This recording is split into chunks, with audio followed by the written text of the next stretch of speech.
네, 우리 이승재 평가사님 직장 병행으로 1년 9개월 만에 붙으시고 물론 이제 마지막에 3개월은 휴직하셨습니다. 자, 이승재 평가사님 2차 공부 전체 기간 동안 어떤 비율로 공부하셨는지 얘기 들어보도록 하겠습니다. 1차 시험이 5월에 끝나고 3개월을 놓으셨습니다. 8월부터 시작을 했겠네요. 네, 네. 8월부터. 그러면은 뭐 강의가 많이 쌓여 있겠어요. 예, 이미 다들 빨리 출발하셔가지고 저는 안 그래도 직장 병행인데 그 강의가 너무 밀려있어요. 제가 진짜 너무 생각이 없었어요 그때는. 그래가지고 뒤늦게 이제 8월 달에 다급하게 시작을 했었죠. 정말 깡이 좋습니다. 그러면은 일단은 뭐 크게 나누면 기본 강의 듣는 시즌이 있을 것 같아요. 그럼 8월부터 언제까지 기본 강의 들으셨나요? 8월, 9월, 10월 이제 그 3개월 동안 들었어요. 3개월 동안 기본 강의 들으시고 자, 이때 기본 강의 들으실 때도 뭐 실무 쭉 듣고 이론 쭉 듣고 복교 쭉 듣고 이렇게 하셨나요? 아무래도 병행해서 듣는 거는 더 헷갈릴 것 같아서 하나를 빨리 끝내고 하나 하고 이런 식으로 그렇게 들었었어요. 저 궁금한 게 1차 할 때는 평일에 2시간 반밖에 안 하셨다고 했잖아요. 네. 2차 할 때 이때도 그러셨어요? 아니요, 이때는 제가 법규 강의를 한번 들어보고 이거는 난이도 자체가 진짜 다른 시험이구나, 이거를 그제서야 깨닫고 제가 3개월 논 걸 조금 사실 후회를 좀 하고 그때는 이제 바로 직장 근처에 스터디 카페 끊어가지고 끝나자마자 이제 밥 빨리 먹고 가서 한 4시간 반 그 정도 하루에 공부하고 주말에도 이제 공부로 살았었죠, 계속. 알겠습니다. 자, 그리고 나서 이제 문제풀이 강의 또 들으셨겠네요. 한 11월부터 문풀이면은 보통 한 10일, 12, 1월 한 이 정도까지 문제풀이 들으셨다고 보면 될까요? 문풀도 3개월 정도 소요됐어요. 1월까지 제가 들었던 것 같아요. 네. 그리고 아까 얘기하신 것처럼 모의고사는 어차피 내가 가서 못 푸니 잠깐 폐관 수련해서 나의 실력을 키우고 오겠다라고 해서 2, 3, 4 동안 특훈을 하시고 그다음에 5월에 이제 다시 돌아오셨습니다. 어떻게 특훈했는지는 우리가 과목별 공부 방법 얘기해서 좀 더 들어보고요. 그럼 특훈이 끝났어요. 그리고서 5, 6, 7에 모의고사 보면서 공부를 하신 것 같은데 막판 5, 6, 7은 시리법은 어떻게 공부하셨어요? 막판 5, 6, 7은 이제 제가 암기가 진짜 많이 안 돼 있어가지고 사실 뭐 아까 폐관 수련했다고 말씀을 하셨는데 그 수련 기간 동안에 그 모의고사를 풀 수 있을 정도까지 온전한 이제 그런 상태로는 제가 못했고요. 뭐 시간이 없어서 5월달 이제 한 달 동안 거의 이제 실무 서브노트 제가 만들어 놓은 거 보고 이론이랑 법규도 이제 서브노트 위주로 암기를 엄청 빡세게 해서 그 한 달 동안 이제 거의 문제를 어느 정도 뭐 시간 내에 풀 수 있는 그런 정도로 만들어 놨던 것 같아요.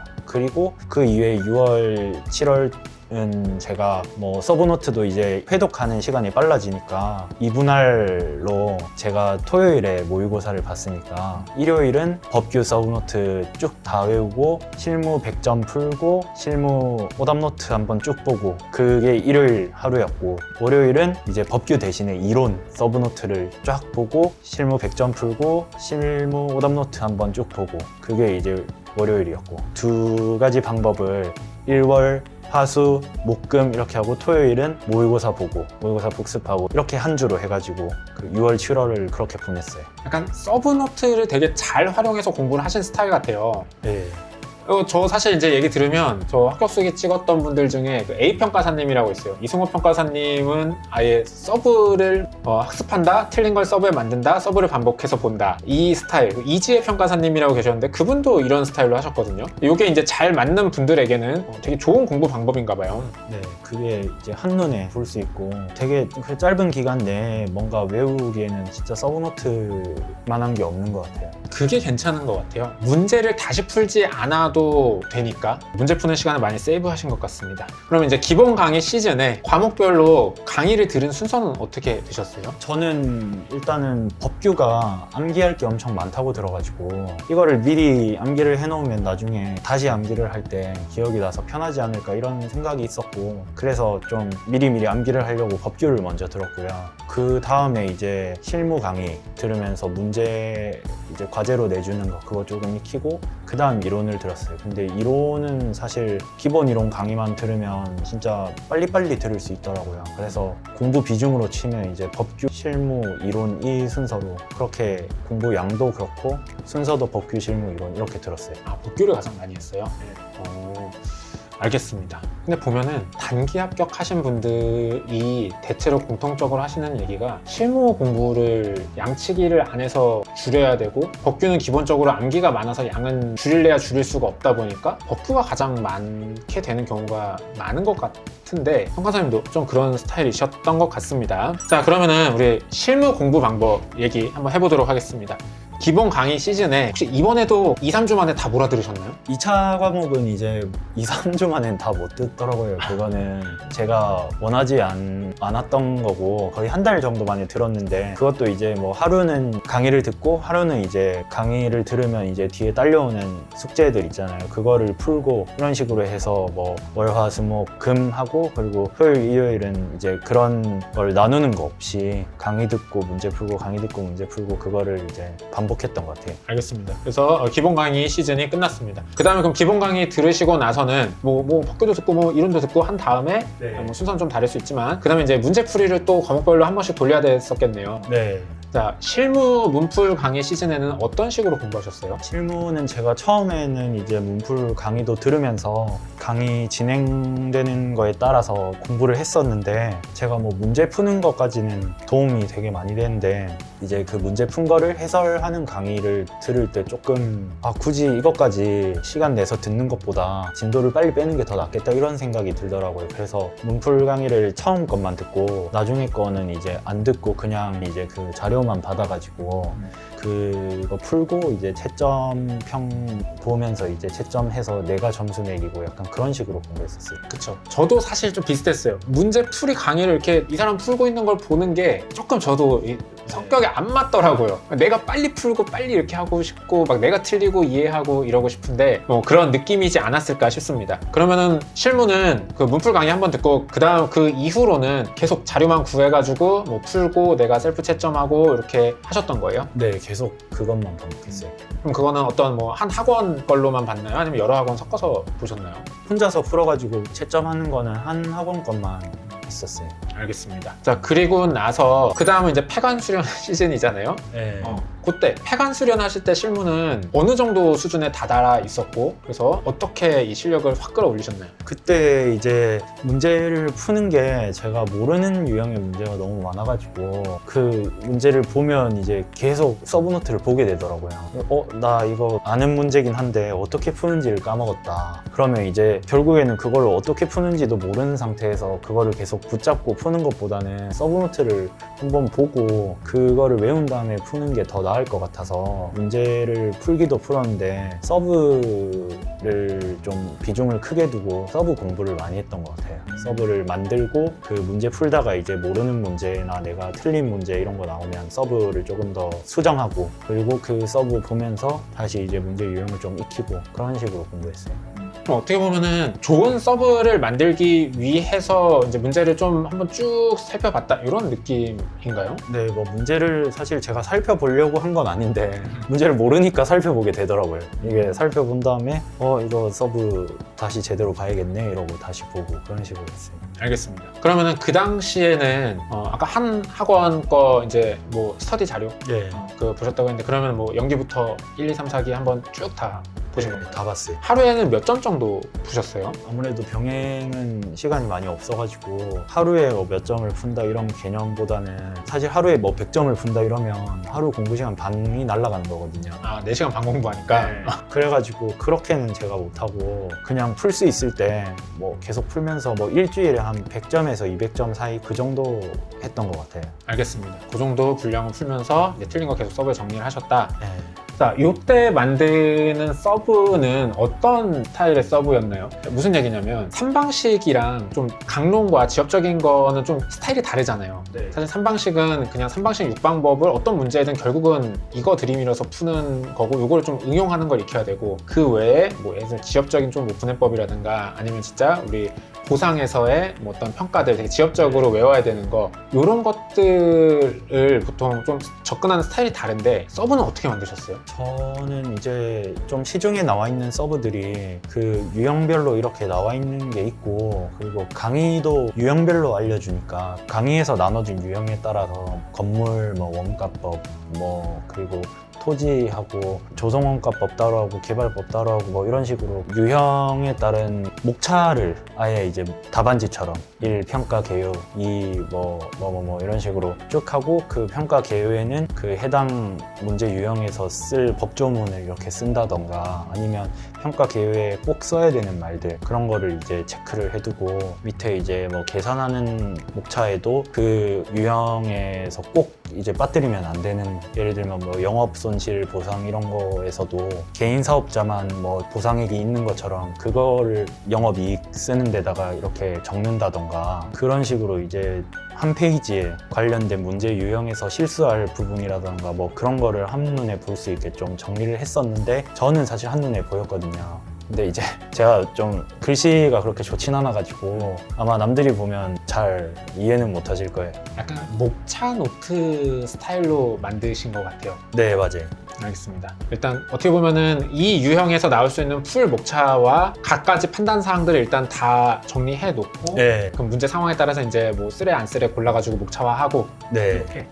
알겠습니다. 자, 제가 조금 궁금한 게 몇 가지 있는데요. 첫 번째는 보통은 우리는 그냥 3방식이 거의 절반이다. 3방식 6방법이 뭐 한 70%다 라고 얘기하고 문제도 3방식 6방법만 이만큼 풀고 하는데 왠지 이 서브를 만드시게 되면은 3방식에서는 서브를 많이 정리할 게 없잖아요. 네, 많이 없어요. 그러면은 사실상 3방식 6방법은 어느 정도 정리하시고 나머지는 의외로 좀 뭐 강론이나 이런 뒷부분 정리를 그럼 많이 하셨나요? 예, 그 강론이 사실 서브노트 페이지의 비중으로 치면 강론이 대부분이었던 것 같아요. 짜잘한 문제들 어떤 게 나올지 모르니까 그 유형을 일단은 다 알아야지 제가 풀 수가 있잖아요. 그 나머지 문제들을. 그래서 그거를 위주로 좀 많이 정리하고 뭐 실제로 이제 모의고사 문제도 한 10점이나 20점, 30점까지 30점 정도는 그런 강론 문제들도 많이 나오니까 그거를 모르면 못 푸는 문제들이 너무 많아서 사실은 그거를 그 폐관 수련할 때 그거를 익혔죠. 아, 오히려 3방식 6방법의 비중이 크니까 이거에 대한 문제를 많이 푸는 게 아니라 오히려 강론을 많이 하셨군요. 네. 그러면 요번에 사실 실무에서는 조금 이득을 보셨겠어요. 그렇죠. 예, 그거를 외운 게 진짜 잘한 것 같아요. 세부적인 논점들 다 정리해서 외웠었으니까. 알겠습니다. 자, 그러면은 제가 좀 궁금한 게 있는데요. 문제를 많이 푸신 건 아니잖아요. 네. 폐관 수련할 때도 일주일에 한 100점, 200점 푸셨다고 하셨죠. 저하고 양치기를 하신 스타일은 아닌데 물론 시간이 없어서 양치기를 못 하기도 했을 것 같아요.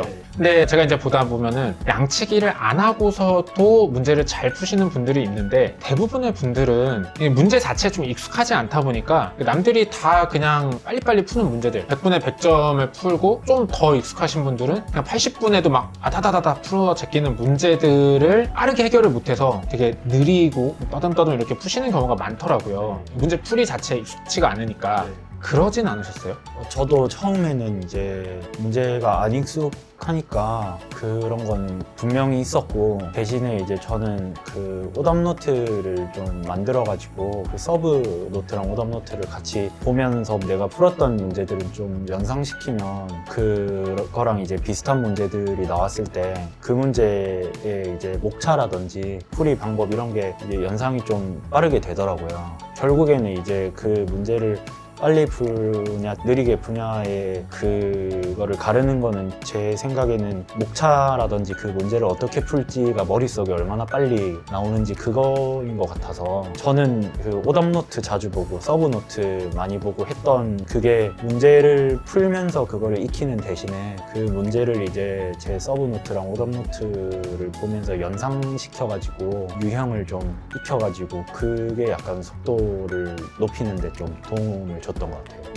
체화시키느냐 아니면은 그 패턴을 외워버리느냐 이 차이라고 보면 될까요? 네. 알겠습니다. 자, 그리고 나서 이제 폐관 수련이 끝났습니다. 학원 가서 모의고사를 풀었을 때 그때 실력은 어느 정도였어요? 전 완전히 망해가지고 폐관 수련 실패? 네.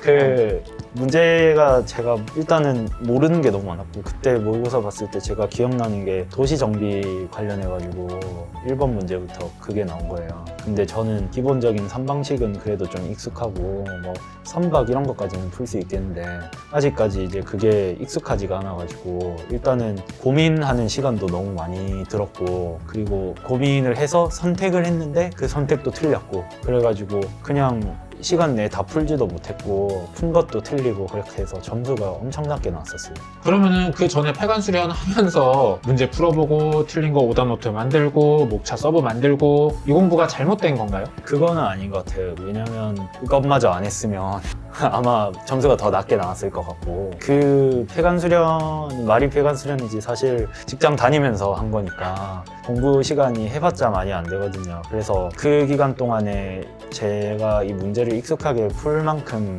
하기에는 어려움이 좀 있었던 것 같고, 그 기간 동안에 한 반 정도 끌어올렸다고 치면 휴직을 이제 하고 나서 그 5월 한 달 동안에 이제 시리법 3개 다 암기를 하면서 그때 진짜 그 실력이 는 것 같아요. 그때 취직하고서 그러면은 본격적으로 뭔가 확 피치를 올릴 때 그때는 실무 몇 점 정도 푸셨어요? 그때는 하루에 100점씩 계속 풀었어요. 그럼 나 궁금한 게 일주일에 70점, 100점 풀면서 서브 정리했을 때랑 문제를 하루에 100점씩 와다다다 풀 때랑 실무 실력은 어떨 때 더 안 있는 것 같아요?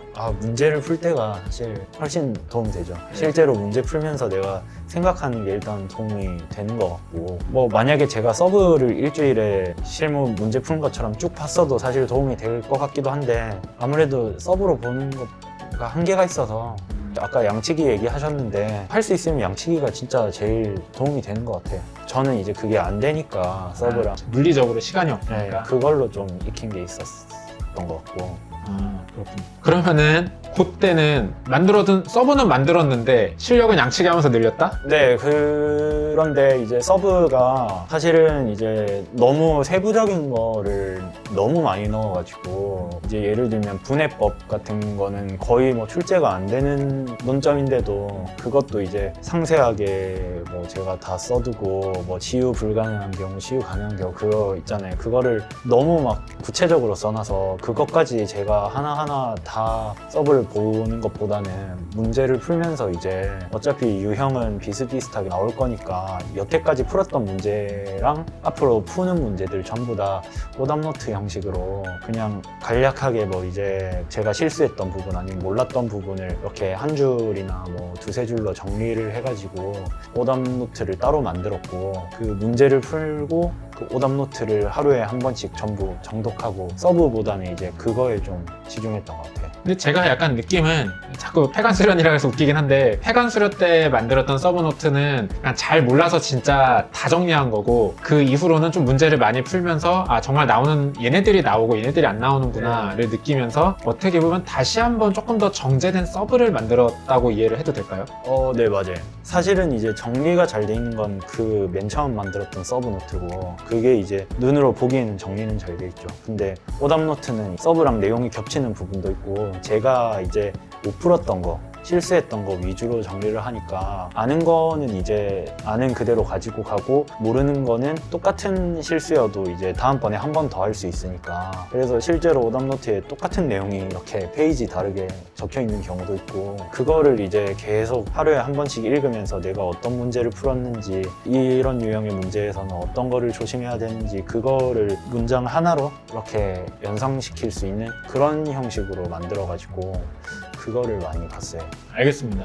오답노트를 되게 잘 활용하신 것 같습니다. 자, 그러면은 요거 마지막 시즌에 좀 피치를 올려서 공부하실 때 그때 문제는 어떤 것들 푸셨나요? 그 전에 제가 일주일에 한 뭐 100점 뭐 이 정도 풀었다고 말씀드렸잖아요. 그래서 그때까지 밀린 모의고사가 너무 많아가지고 그거를 따라가다 보니까 그냥 진짜 거의 하루에 100점씩 풀어도 시험 치기 직전까지 계속 새로운 문제를 풀었던 것 같아요. 그러면 조금 정리해보면, 처음에 기본 강의 들으면서 그냥 숙제하셨고, 문풀 강의는 좀 들어보니까 그냥 내가 직접 푸는 게 낫겠다 라고 해서 서브를 위주로 만드셨고, 이거는 뭐 필수 어쩔 수 없이 내가 문제 풀 시간이 부족하니까 그냥 풀고 서브 만들어서 서브 외우는 식으로 공부를 할 수밖에 없었고, 그러다가 이제 휴직을 함과 동시에 하루에 100점씩 양치기를 하시면서 피치를 끌어올렸어요.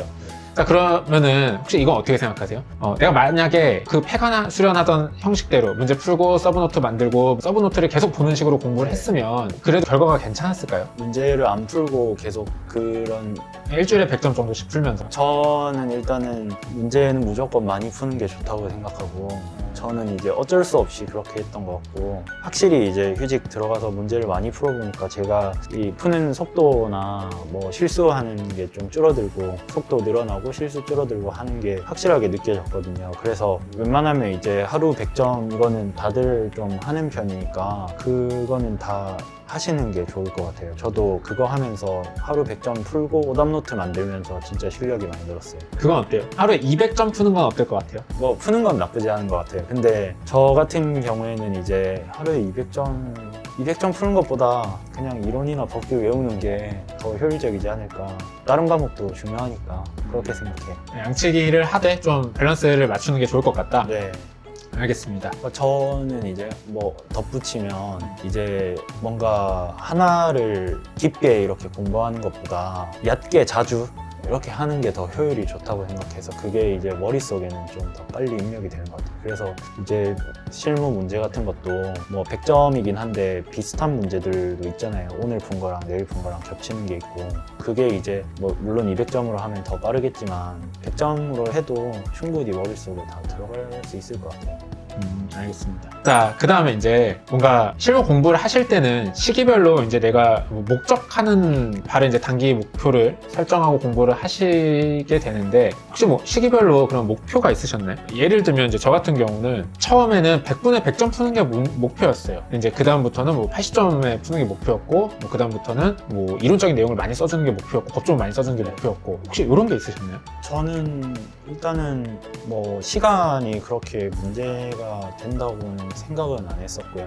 시간에 빨리 들어오는 건 중요하진 않았다. 네, 어차피 이제 내가 이 문제 푸는 게 익숙해지면 남들보다 뭐 늦게 푼다거나 그런 거는 좀 많이 못 느껴가지고 모의고사 풀면서도 그래서 저는 이제 결국에는 이제 내가 푼 거에 대한 점수나 모의고사에서 나오는 순위 같은 거에 조금 약간 집착을 했거든요. 그거를 집착해서 아 나는 왜 이렇게 순위가 떨어졌지 막 이런 부정적인 게 아니고 좀 순위가 떨어졌는데 이거는 약간 이런 부분 때문에 그런 것 같다. 그래서 조금 보완을 해서 더 높은 순위를 만들어야겠다. 이런 약간 긍정적인 집착을 조금 가지고 있어가지고 그래서 그런 이제 순위를 올리려고 하다 보니까 자연스럽게 이제 뭐 채점평이라든지 왜 이제 이게 점수가 낮게 나왔는지 그거에 대한 원인을 이제 분석하고 다음번에 답안지 쓸 때는 그런 원인을 조금 이제 보완해가지고 답안지를 쓰고 그런 게 이제 조금 도움이 돼서 점수가 좀 계속 올랐던 것 같아요. 모의고사 볼 때. 모의고사 점수 잘 받는 것에 집중을 네. 해서 그걸 목표로 어쨌든 쭉 달렸다. 네.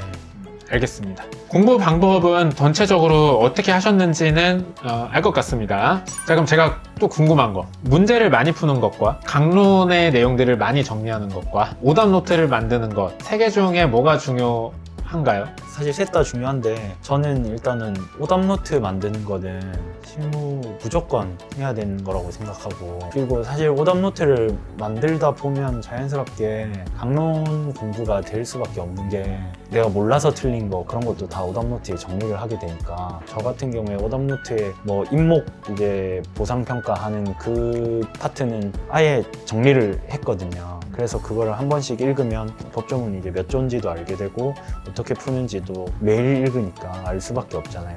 그런 식으로 이제 공부를 했었고 결국에는 이제 오답노트 만들면 강론도 따라오는 거고 양을 많이 푸는 거는 중요하긴 한데 오답노트 만드는 게 저는 제일 중요한 것 같고 아까 얘기한 것처럼 뭐 양 많이 하는 거는 하루에 100점 정도는 진짜 충분한 것 같아요. 알겠습니다.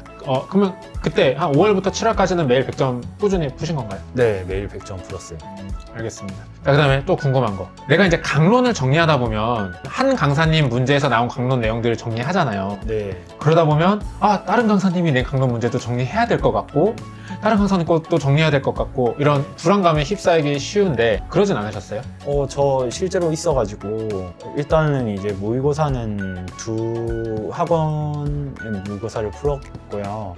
아무래도 한 학원만 풀면 그쪽 유형은 결국에 그 한 분이 다 만드시진 않겠지만 그 학원에서만 만든 그 유형만 제가 익숙해질 것 같아서 다른 학원 문제도 이제 풀어봤고 다른 학원 문제를 풀어보니까 확실히 잘 안 풀리더라고요. 여기에 너무 익숙해져 있어가지고 뭐 그런 방식으로 이제 공부를 했는데 결국에는 이제 강론도 제가 보기에는 그 학원마다 뭐 조금씩 다른 진짜 세부적으로 들어간 논점이 있을 수도 있지만 그런 거는 이제 실제로 문제 나와도 사람들이 많이 못 풀 것 같고 강론도 공통적으로 이렇게 출제되는 문제들이 있잖아요, 학원마다. 그래서 이제 그 공통적으로 출제되는 그 강론은 확실하게 외워두는 게 그게 이제 좋은 것 같아요. 왜냐면 다른 수험생들은 그거를 알 거니까 상대평가에서는 그거를 알아야지 내가 좋은 점수를 받을 수 있으니까 강론은 딱 그 정도? 남들 다 하는 강론은 무조건 해야 되고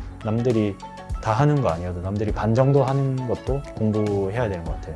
혹시 그 강론 정리하실 때그 문제에 나온 강론 문제 말고도 그냥 이론적으로 있는 강론 내용들이 있잖아요. 뭐 실무 기준이라던가 네. 그거를 정리해야 된다라는 압박감 없으셨어요? 그거 있었는데 그거는 사실은 저기 실무에서 이론적인 문제가 나오는 경우가 있잖아요. 그거는 너무 브릿하니까 결국에는 그냥 내가 가진 이론적인 지식을 가지고 푸는 게 더 낫겠다 싶어서 그거를 이제 문제 유형으로 따로 정리하진 않았어요. 알겠습니다. 자, 그러면 어떻게 보면은 뭐 이제 서브 강론 잘 정리하시고 문제도 하루에 뭐 100점 정도씩, 사실 100점이면은 이제 우리 기준으로 뭐 엄청 많이 푼 건 아니죠. 100점씩 푸셨는데 실제 그렇게 하니까 스터디 등수는 잘 나오시나요? 처음에는 이제 조금 하위권이었는데 많이 하위권이었어요. 근데 갈수록 이제 점수가 높아지긴 하더라고요. 근데 제가 뭐 최상위권까지 갔다 이런 건 아니었고 좀 들락날락하긴 했는데 상위권에도 있었고 중위권에도 있었고 나중에 갔을 때는 제가 하위권에 있지는 않았거든요. 이제 확실히 오답노트나 그런 거를 자주 보면서 문제 유형에 익숙해진 그 덕분에 좀 등수는 많이 올랐던 것 같아요. 사실 제가 깜빡하고 평가사님 점수를 말씀 안 드렸는데 실무가 65점으로 그래도 꽤 고득점에 속하는 점수를 받으셨거든요. 평가사님이 공부하시면서 요거는 좀 점수 획득에 되게 중요한 포인트다 라고 생각한 부분이 있으셨나요? 평소에 그 문제 풀 때도 제가 디테일하게 좀 쓰려는 노력을 했었어가지고 그거를 실제로 이제 오답노트에도 디테일하게 쓰는 거를 좀 강조를 해서 그거를 외우기도 했고 답안지 쓸 때도 시간 내에 디테일한 것까지 이렇게 다 꽉꽉 채워가지고 쓰는 거를 저는 연습을 했었어가지고 평소에 이제 그런 식으로 쓸 수 있게 연습하는 거 그게 되게 중요한 것 같아요. 그래야지 실제 시험 볼 때도 시간 안에 디테일한 것까지 다 쓰고 완주할 수 있으니까. 디테일한 걸 썼다는 건 어떤 거를 얘기하는 거예요? 디테일한 거는 이제 뭐 평가 개요 같은 것도 그냥 예전에 쓰던 그런 뭐 무슨 목적의 뭐뭐 감정평가임 이런 게 아니고 아예 이제 목차를 평가 개요도 나누는 거죠. 기준 가치, 조문까지 쓰고 뭐 평가 목적, 평가 조건, 뭐 기준 시점 그런 것까지 다 나눠가지고 쓰고 그리고 굳이 이제 문제에서 내가 고려 안 해도 될 부분까지 나는 이거를 알고 있는데 고려하지 않겠다 뭐 이런 식으로 내가 아는 거를 다 적고 근데 나는 이거 고려 안 하겠다 이런 것까지 정석적인 루트가 있으면 예를 들면 선박 같은 경우에 선체, 기간, 의장품이 있는데 의장품은 없다고 지문에 나와 있어요. 그래도 선체랑 기간이랑 의장품 전부 다 목차로 쓰고 의장품은 문제에서 안 나와 있다고 해서 배제한 뭐 이런 식으로 쓴다던가 그런 이제 정석적인 거를 써주는 게 중요한 것 같아요. 그러니까 문제에서 풀 때 얘는 원래 이렇게 푸는 게 정석인데 지금 이제 주어진 상황에서는 뭐 내가 그냥 이렇게 풀게 라고 하면서 얘를 어떻게 평가하는지 그 평가 방법을 일단은 좀 FM적으로 써주는. 알겠습니다. 실제 평가사님은 이제 이런 방법들 잘 쓰셔가지고 굉장히 높은 점수 받으셨죠. 실무 65점 받으셨는데요. 이 정도면 사실 올해 시험에서 그래도 꽤 실무 잘 봤다 라는 점수예요. 실제 이 정도 받고 합격하신 분이 이렇게 퍼센티지가 높지 않습니다. 자, 그러면 이제 실무 공부 방법 이제 마무리 해볼게요. 마지막으로 정말 뭐 똑같은 얘기일 수 있지만 실무 공부하시는 분에게 당부의 말 하나만 해주세요. 계속 뭐 강조는 했지만 오답노트는 이제 만약에 뭐 공부를 하다 보면 자기도 이제 효율적인 방법을 찾게 되잖아요. 그래서 무조건 오답노트를 이제 쓰는 분들이 되게 많으실 건데 혹시라도 이제 오답노트 나는 안 하겠다 이렇게 생각하시는 분이 있으면 저는 좀 잘못된 생각인 것 같고 실무는 진짜 오답노트 반드시 하셔야 되는 것 같고 그 오답노트를 또 자주 보는 거 저는 그거 2개만 해도 진짜 큰 거라고 생각해서 그거는 꼭 하셨으면 좋겠어요.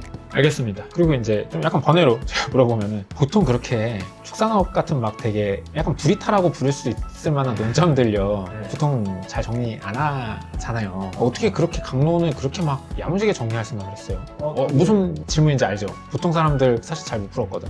저는 근데 그냥 한 번이라도 나온 문제가 있으면 거기서 제가 몰랐던 거 그런 개념이 있으면 그거 다 오답노트에 썼거든요. 그리고 그거를 매일매일 봤으니까 그게 사실은 별거 아닌 논점이었는데 근데 사실은 축산업 기준 마리수 그거 좀 많이 알 것 같긴 한데 생각보다 많이 알아요. 외우는 사람 많을 것 같아요. 근데 결국에는 한 번 나온 문제여도 오답노트에 쓰고 그거 매일 보면 그게 이제 빈도가 많은 문제는 아니었던 강론 문제였어도 머릿속에 입력이 되는 그런 식으로 공부를 했던 것 같아요.